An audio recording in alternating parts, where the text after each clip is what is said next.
एक दफा का जिक्र है। एक खूबसूरत जंगल था जिसे रंगों का जंगल कहा जाता था। इस जंगल में हर तरह के रंगीन पौधे, दरख्त और फूल पाए जाते थे। ये जंगल दौर दौर तक मशहूर था और हर कोई यहां आने की ख्वाहिश रखता था। जंगल के वसत में एक छोटा सा गांव भी था जहां मुख्तलिफ जानवर अमन व मोहब्बत के साथ रहते थे। इन जानवरों में खरगोश, हरन, बंदर, तोता और बहुत सारे दूसरे दोस्त शामिल थे। हर रोज ये सब मिलकर खेलते, हंसते और खुशी खुशी वक्त गुजारते थे। एक दिन गांव के सबसे अक्लमंद बुजुर्ग खरगोश ने ऐलान किया कि एक बड़ा मेला मुनाकद होने वाला है जिसमें जंगल के सब रंगीन फूलों की नुमाइश होगी।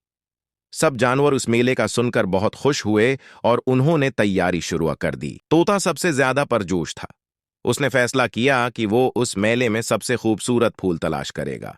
वो सुबह सवेरे उड़कर जंगल के दूर दराज हिस्सों में गया और हर रंग के फूलों को देखता रहा।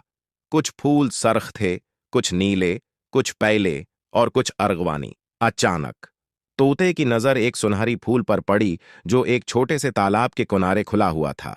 ये फूल न सिर्फ खूबसूरत था बल्कि उससे एक मीठी खुशबू भी आ रही थी। तोता फौरन इस फूल के पास गया और खुशी खुशी उसे तोड़ लिया।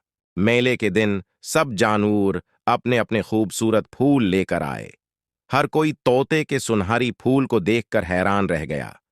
सबने तोते की तारीफ की और उसे मेले का सबसे खूबसूरत फूल करार दिया। तोता बहुत खुश हुआ और उसने अपने दोस्तों के साथ मिलकर जश्न मनाया। वो समझ गया कि रंगों की दुनिया में हर रंग की अपनी खूबसूरती होती है और मोहब्बत और दोस्ती सबसे बड़ा खजाना है।